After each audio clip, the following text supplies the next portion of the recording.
Well, hello and welcome indeed to this breakout session on a mission-oriented approach to stakeholder capitalism. I'm Stephanie Flanders, head of Bloomberg Economics, which has been partnering Aspen Ideas on Reset. We've been spending these 2 days, all these sessions, thinking about how to reset the economy, make it deliver more for people and rise to generational challenges such as climate change and inclusion.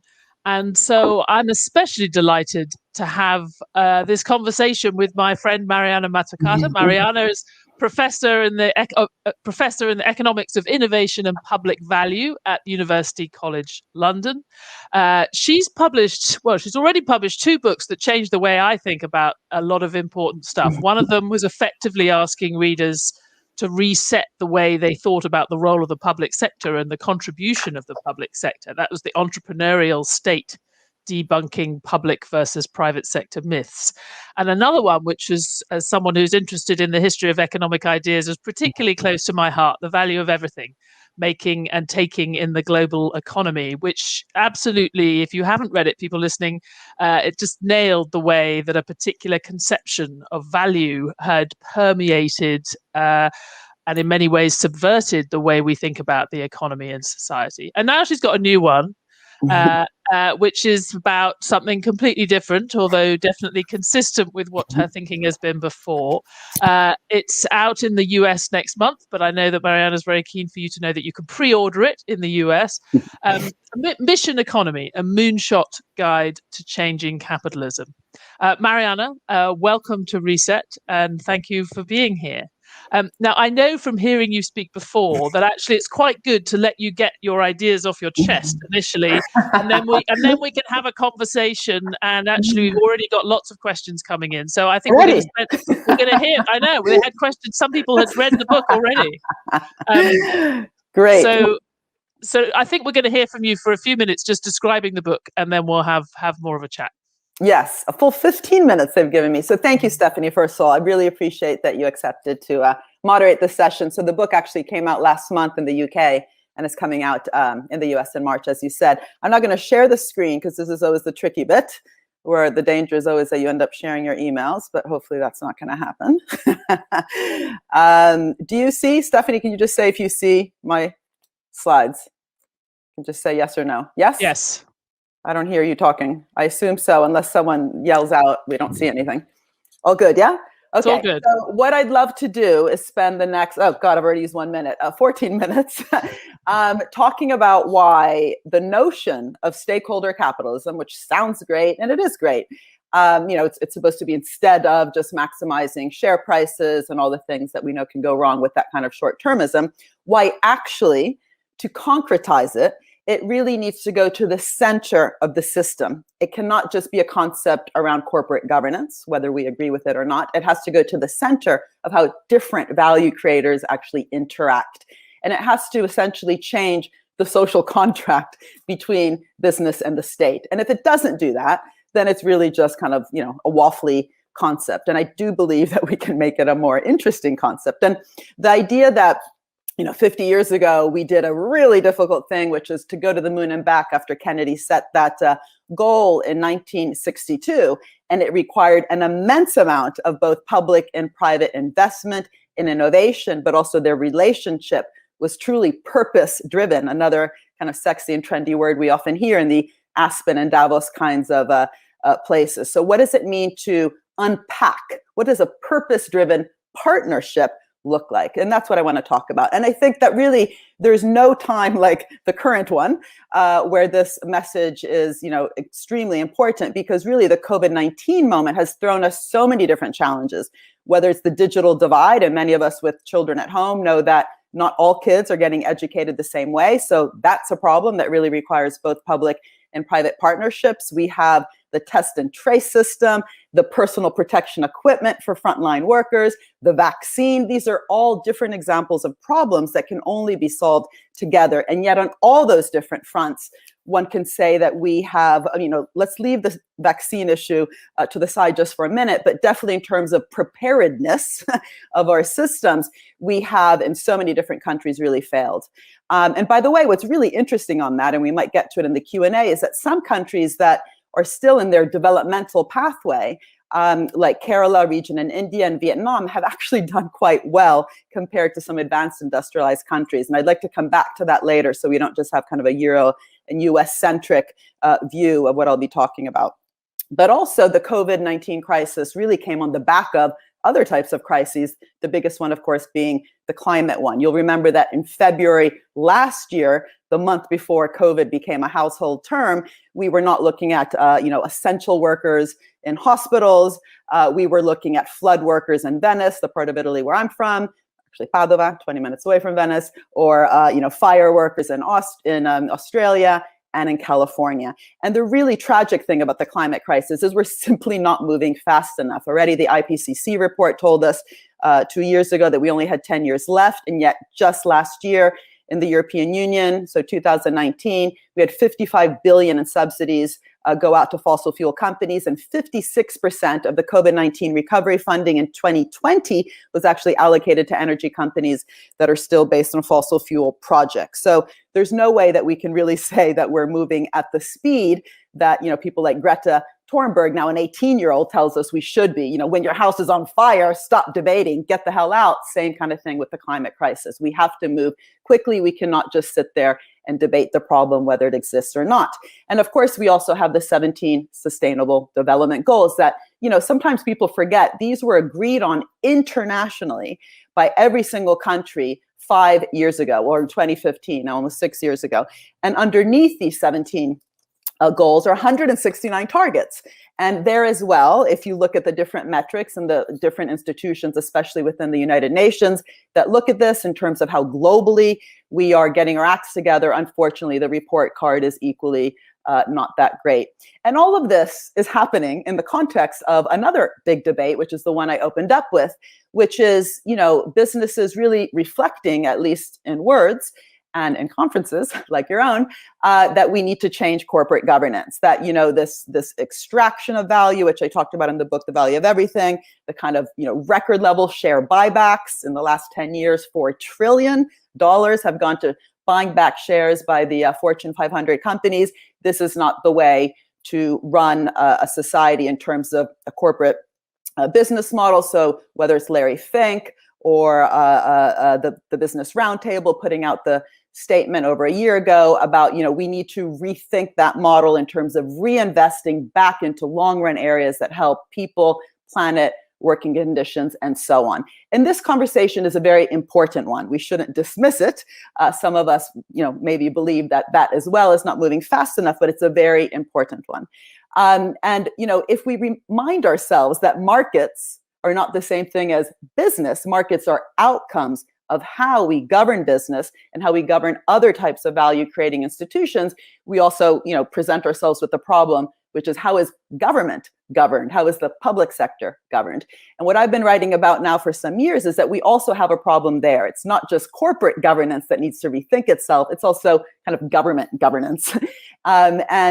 The fact that economic theory, and I don't want to blame economists, of which I'm one, for everything, but the fact that economic theory itself has at best framed the role of the public sector, the state, and policy as simply fixing market failures is part of the problem. All those different, issues that I raised in terms of the health crisis, the climate crisis, the massive shift we need in order to address the Sustainable Development Goals, we're not going to get there by simply putting different types of patches on the system. And the market failure approach, which forces government to always ask, where's the market failure? How am I going to fix it? Whether it's a negative externality with a carbon tax or a positive externality with basic research funding or other types of public goods, that's an important framework, but it's very hard to fix your way towards transformational growth.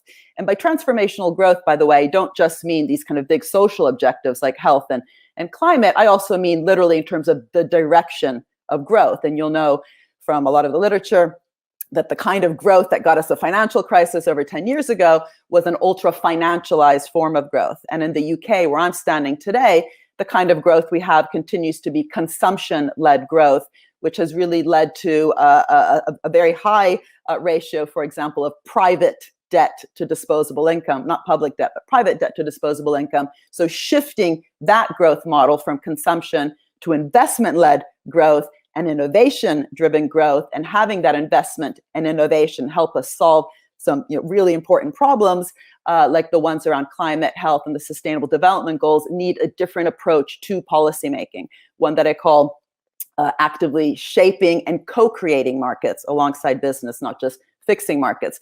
And one thing that I found very curious in the UK was, a lot of the data that's come out since Brexit and now with COVID has been showing just how much the government has been overly relying on consulting companies, Deloitte, that ended up being asked to roll out the test and trace system and didn't do too well, but also with Brexit, the KPMGs, PricewaterhouseCoopers, and so on, which ended up almost project managing Brexit for the government.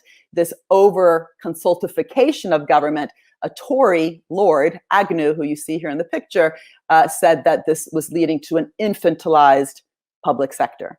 And this is very interesting because when you admit, which I think is something crucial to stakeholder value, that value is created collectively, we need to ask ourselves, do we have the dynamic capabilities within organizations, both public and private, that actually allow that value to be co-created, including the capabilities of how do you actually partner with each other. And when you start outsourcing your brain, as I think the US government has done in the recent years also in terms of IT, one could view the whole NSA kind of Snowden scandal as an outcome of the government almost losing its capability to govern information computing and the technology revolution, then you have a problem, not just within that organization, but in terms of the partnerships that are fostered. So this is the reason that in the recent book that I wrote, I asked, well, hold on a second, we can do better. And only 50 years ago, public and private sectors worked together extremely ambitiously to get to the moon and back. That famous goal that Kennedy set back in 1962. The problems we have today are much trickier, actually. There's wicked problems. They require political, behavioral, regulatory change, not just technological change, but it was truly a partnership. There was both business and government doing incredibly difficult things. And what was especially interesting to me is how government, through NASA, but also some other public institutions, paid a lot of attention to the how to partner with business. And they even looked at the contracts and undid the existing contracts. And I'll come to that in a minute. But the kind of leadership that was required by government to set the direction of change and then catalyze a lot of risk-taking bottom up amongst different actors in society, and the attention also to the agility and flexibility of the government institutions themselves, this focus on an outcomes-based budgeting. So, Kennedy's speech was very clear, this is going to cost a huge amount of money, but it's going to be worth it, and focusing on the goal and then backtracking on the budget. All these are just really interesting lessons, I think, today as we need to build back better, that famous slogan, but especially rethink the organizations that we have in both government and in business. And what's quite striking is that when Kennedy did his speech, they had no clue how to get to the moon. So literally the innovation and risk-taking, the experimentation that was required was immense. They ended up landing on this lunar orbit rendezvous way, but they were really exploring all sorts of different techniques. And on the tragic day in which Apollo 1, the fire occurred, one of the astronauts said something that I think is just so important, which was, we can't even talk to each other through different NASA kind of mission control rooms. How are we going to get to the moon? He was talking about the very siloed, linear, vertical, bureaucratic form in which the state itself was structured. And he was basically saying, if we're going to be purpose-driven, using today's words, and get to the moon and back in a generation, we're going to have to rethink actually how we communicate within our own structures. And that kind of attention to organizational change was something that NASA, through George Mueller's leadership, really embarked on. And this is important, right? Because if you are going to be purpose-driven, what does it mean for your own organizational culture, not just in business, but also in government?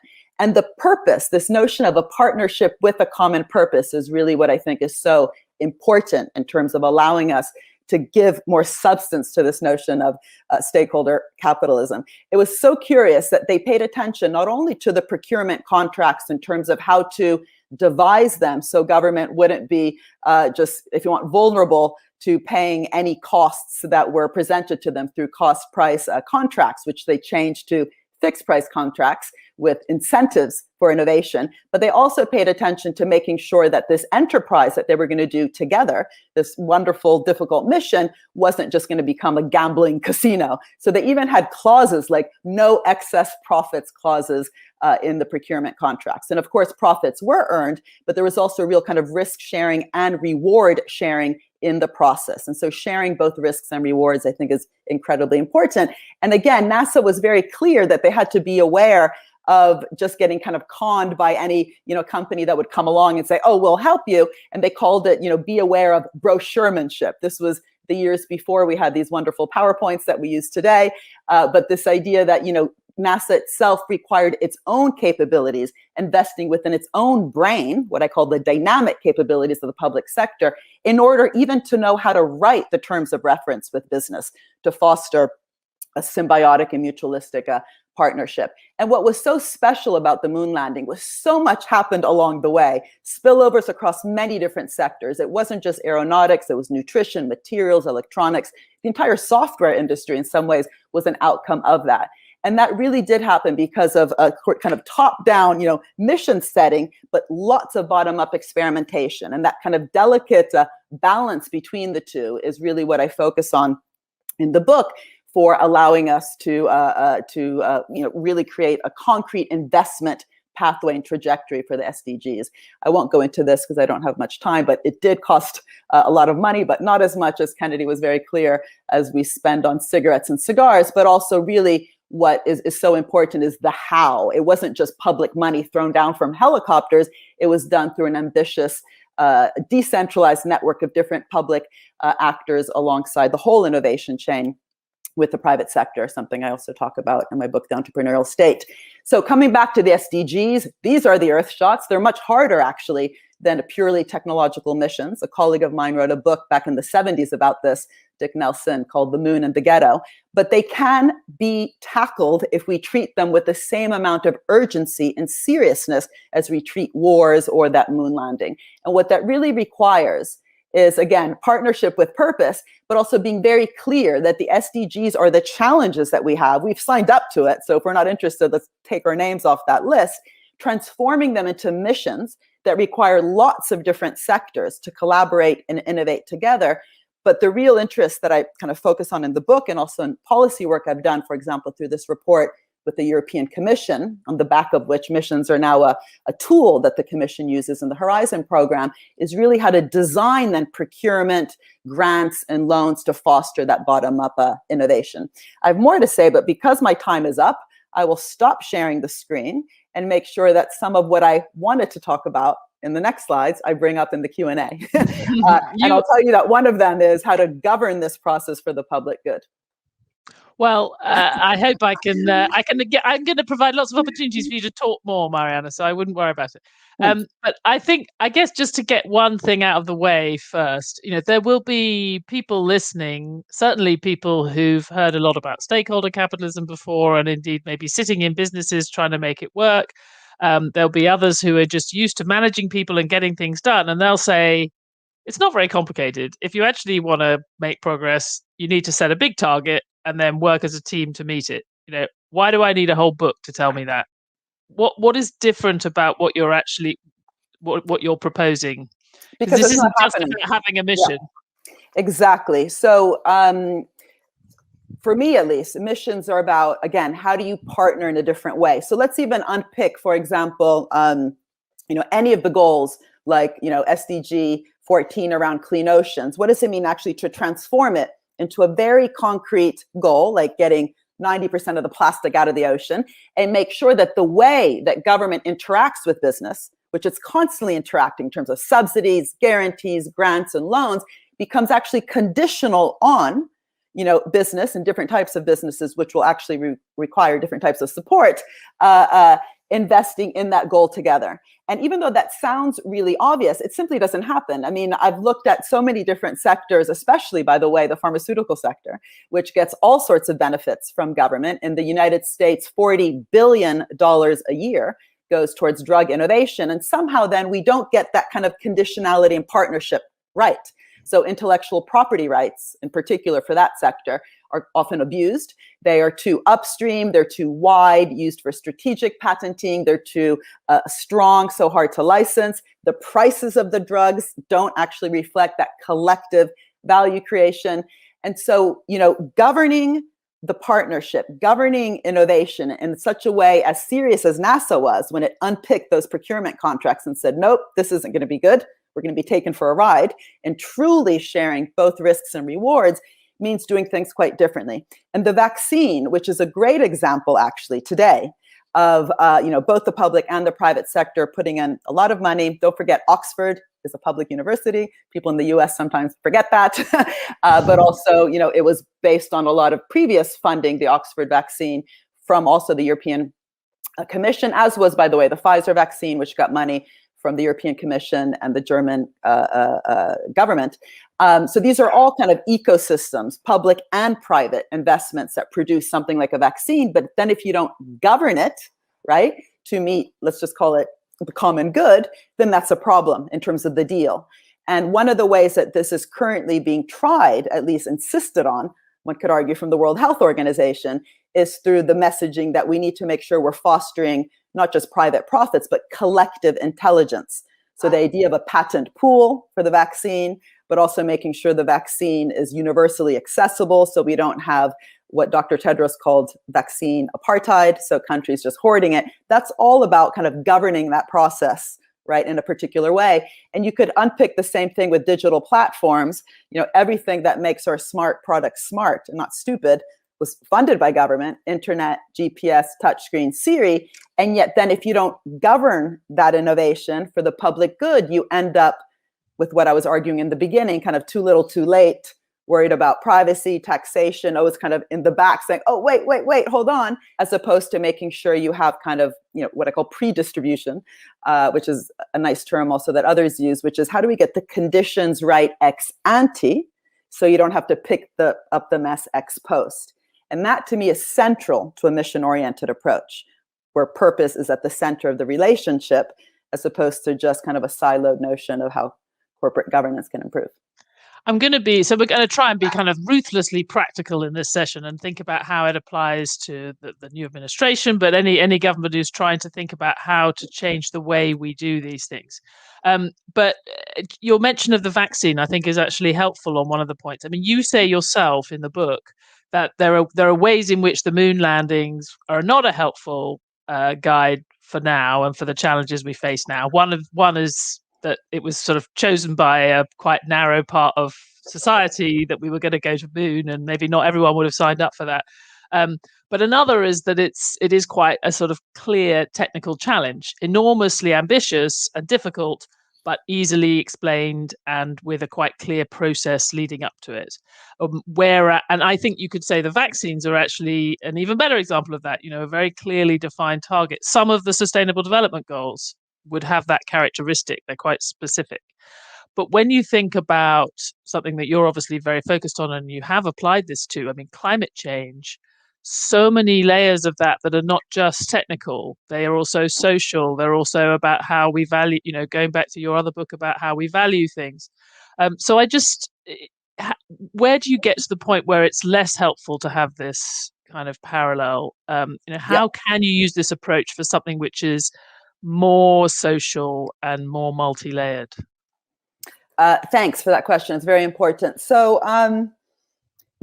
what's interesting is, many people remember that famous story that the janitor who worked in NASA, when he was asked, what do you do? And he said, I'm helping to get a man on the moon. So in some sense, what also the moon landing did was really inspire so many different people, including lots of kids who ended up studying science, because of the inspiration. But it wasn't, citizens weren't engaged in the design, of the mission itself. It really was top down.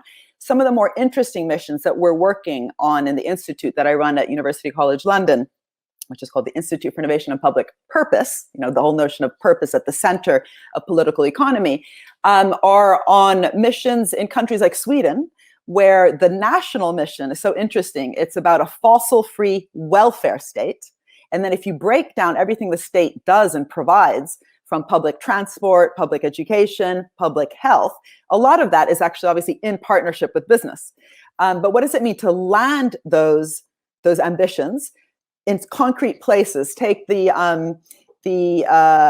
public education system. If you have a carbon neutral agenda, a fossil-free welfare state agenda, it can actually land in a place like school meals, right? So you can have the production, distribution, and consumption of school meals driven by this carbon neutral agenda. But what would it look like to bring kids to the table, students in schools to the table, to design that, but also to monitor it along the way? If the food is sustainable but kind of sucks and it's not very tasty, that's not going to work. So that both the issue of co-design, but also monitoring along the way is an important point. And in Camden, the part of London where I live, we were just exchanging where we live in London. Both of us are in London, not in Colorado. In Camden, I co-chair the Camden Renewal Commission with Georgia Gould, the leader of the council. And one of the things we've started doing is thinking about carbon neutrality with the place where it lands is the social housing estates, what in the US they call housing projects. And again, what does it mean to bring housing associations or citizen assemblies to the table to really talk and debate and contest about how do we want to live together in these places so that it is not just sustainable, but it's also an outcome of, a discussion. And by the way, an artist that I've been working with in recent years, Oliver Eliasson, we're actually co-curating the UN Pavilion at the Venice Biennale, which should have happened last year, but it's happening this May. He has this wonderful definition of public space as a space where you feel safe to disagree. Right? So how do you create spaces like citizen assemblies where people can truly kind of disagree and debate, but it doesn't become the kind of hate speech that, we witness on social media, but it does become a place where people think together. And, governments aren't very prepared for that, actually. It's easy to pet Greta Thunberg on the head and say, oh, how cute, 16 or 18-year-old now cares about climate change. But what does it mean to listen to social movements? And that's really important, by the way, because it's not just, the green movement, it's also the labor movement. Labor is at a record low in terms of the labor share of GDP globally. The profit share is at a record high.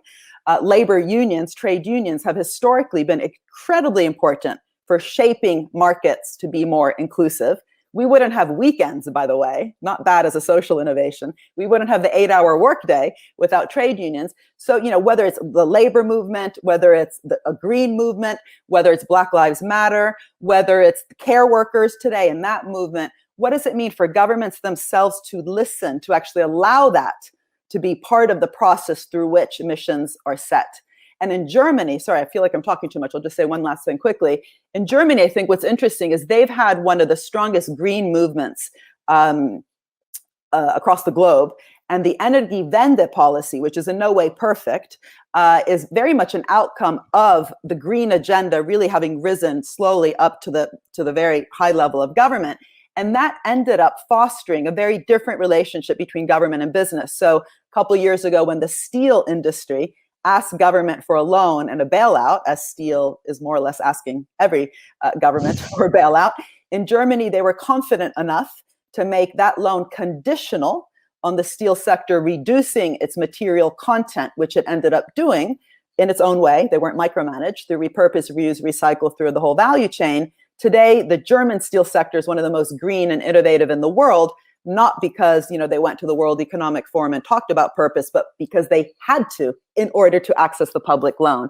And that's a really interesting thing that started to be applied with COVID-19 recovery funds in some parts of the world, like in France, where both the airlines and automotive industries received their recovery bailout conditional on reducing or committing to reducing their carbon emissions, whereas in the UK, we just gave a massive handout, to EasyJet, no conditions attached. So that issue of conditionality, I think, is a really interesting, concrete example of how to foster this new partnership. And unfortunately, the word conditionality sounds negative. So I do think we need to think the narrative as well around partnership, purpose-driven social contracts. Yes, it could just be contract as opposed to conditionality. Yeah, it's contract. Terms of the contract. Cut the deal. Um, Look, I mean, obviously, you're most familiar, or you've spent more time working with policymakers in Europe, and then in some sense, there's a more sort of an easier audience there, and at least in some countries, people really want to change the way public and sector and private sector work.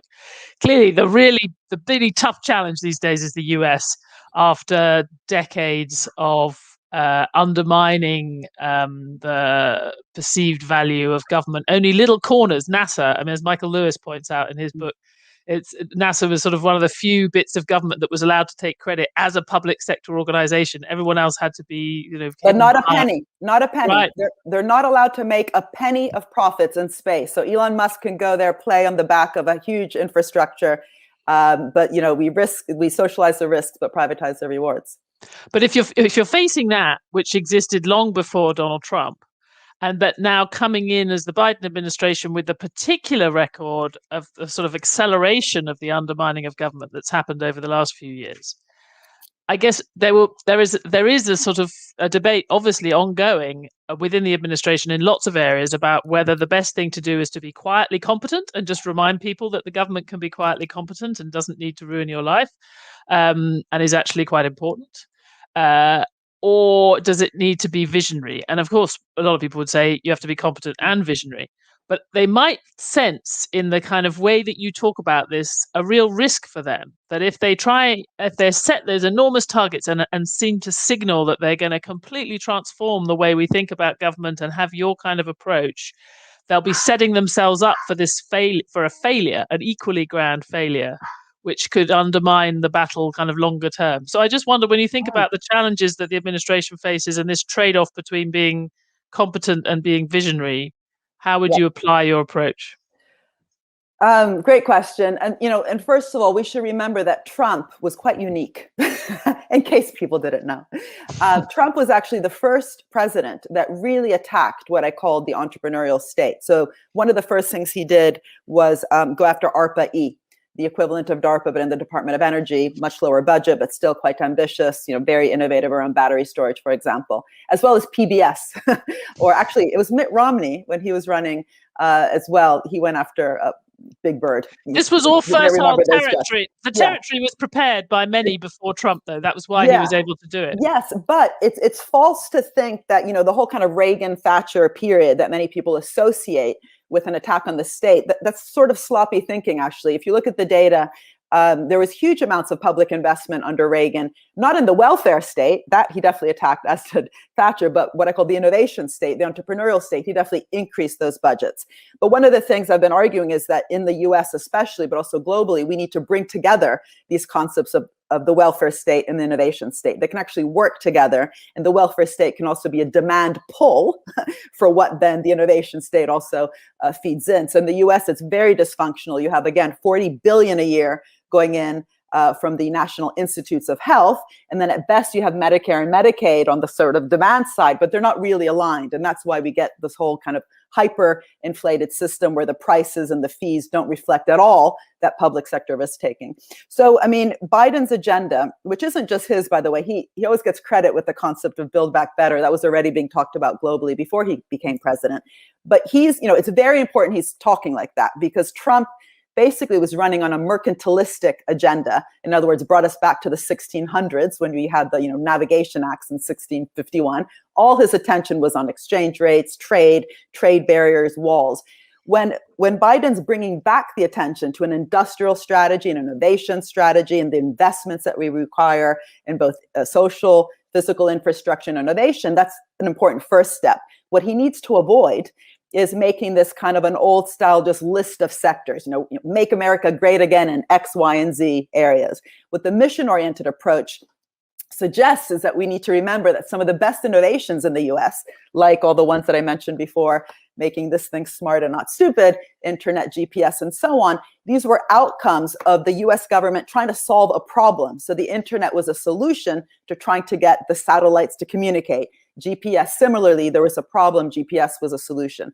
So the real question is, how can the American kind of industrial innovation system, which did make it great, they really were the leaders around the computer revolution, et cetera, what are the what are today's problems and questions that can drive that real kind of dynamic innovation by both the public and the private sector. And by the way, Bell Labs, which was a very innovative private sector research and development laboratory inside AT&T, it's so interesting to look at its history. It came about in a period where the US government was much more confident to strike these deals, as we were saying, the contract. So in order for AT&T to retain its monopoly status, the deal was that they had to reinvest their profits back into the economy, back into innovation and big innovation beyond telecoms. And Bell Labs was the answer to that. And so, thinking through what it would look like for the Build Back Better and a revived industrial innovation strategy, not just to be a random list of sectors that the US says it's going to lead on, but to really formulate important problems that all sectors, are going to innovate and collaborate around, and the role of the public kind of investment leading and crowding in bottom up those different initiatives is in fact what, again, got us to the moon. And lastly, we need to remember, when you talked about the US government perhaps getting blamed for any failures that happen along the way, that's normal. It's impossible to innovate without screwing up. But the only difference is that the venture capitalists brag about it, rightly so. You can't have success without also admitting that you're going to fail. And what the venture capitalists do, however, is they make sure they're not just kind of, picking up the downside. They're obviously also getting an upside that gets reinvested back in. That's where the US government in the past kind of, didn't follow through. So even if you look at the recovery after the financial crisis, when Obama had an $800 billion stimulus program, much of which was initially green directed, that's when he brought in a Nobel Prize winner to direct the DOE, Steve Chu, who set up ARPA-E. They made all sorts of investments in different companies to foster a green transition. Some of those companies failed, like Solyndra. Some succeeded, like Tesla. Tesla and Solyndra got almost the same amount of money. And the strange thing is that even though Obama had all these Goldman Sachs guys in government, he said something that was quite silly. He said to Elon Musk, if you don't pay back the loan, we get 3 million shares in your company. Now, the loan was paid back in 2013. It was taken out in 2009. And had the government said what a venture capitalist would say, is if you succeed, we get equity, we get 3 million shares. The change in price per share was 9 to 90. That multiplied by 3 million would have more than paid back the Solyndra loss in the next round. So the point here is that you don't want to just be choosing kind of siloed projects. You want to choose a direction. You want to pick the willing, not pick the winners, pick the willing along the way, but also structure it in an intelligent way so citizens aren't just kind of bailing out the downside, but also getting a share of the upside. And that can be done in different ways. It's not just a monetary thing. It also is about how you govern the innovation system. I already mentioned patents. It could be around conditionality of reinvestment, so you don't get an ultra financialized model. But it can, in some cases, also be in terms of equity stakes and so on. And COVID-19 is bringing this up to the fore. The FT has even talked about equity stakes after 10 years that I proposed it. Okay, we are going to run out of time, and there are loads of questions, and you're going to have to answer them much more briefly if we're going to get through any of them. So there's going to be at least a couple, and both of them are quite big, but you'll need to shrink them down so that we don't run out of time. I should record on all these questions lots of aberration, lots of references to you rule and various other things. Cool. Like among people read watching. Them out. But one question that Jennifer Bays had is, how can we engage the average person or consumer, particularly to incentivize or steer consumer-facing companies to make more stakeholder-oriented decisions? So how do you get citizens engaged in this process? That's a really important question. And I think, one of the issues is how can you make this proactive? So it's not just, I'm not going to buy from a company that's not good.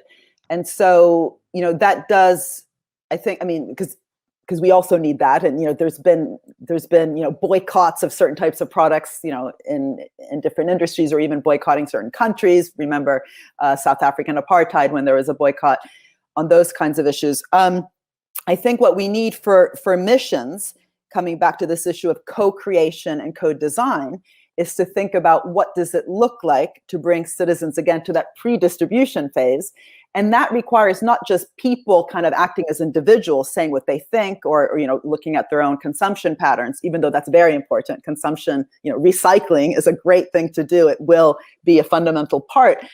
in terms of consumer behavior, to green transitions. But I do really believe that, coming back to my labor union point, we also need organizations, right? Citizens organizations. And that's why I come back to that point of citizen assemblies or other forms.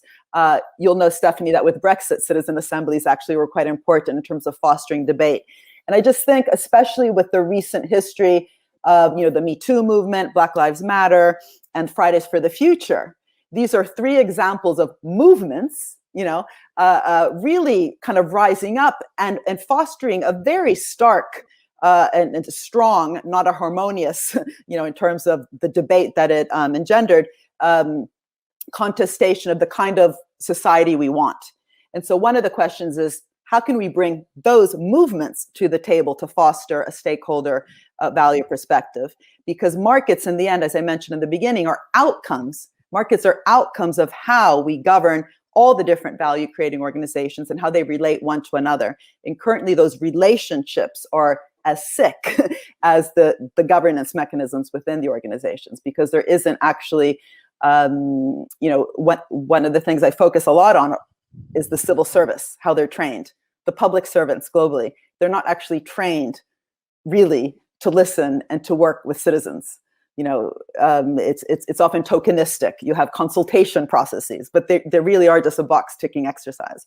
So I think if we're going to have a proper citizen engagement and consumers in terms of one of the types of organizations affecting this change, it also requires a change in how civil servants themselves are trained to interact with citizens. They can't just be one-sided.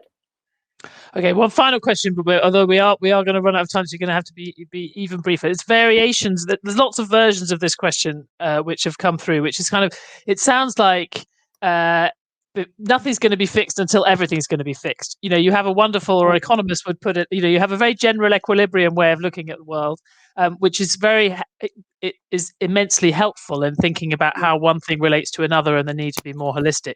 But how should, again, the Biden administration take on what you're saying, whilst also allowing there to be sort of short-term practical wins along the way? So, I usually get accused of the opposite, that I'm too practical and concrete. The big point, of course, is that economic growth has not just a rate, but a direction. That's what we're talking about. That's like the big broad point, which one could argue is kind of too generic.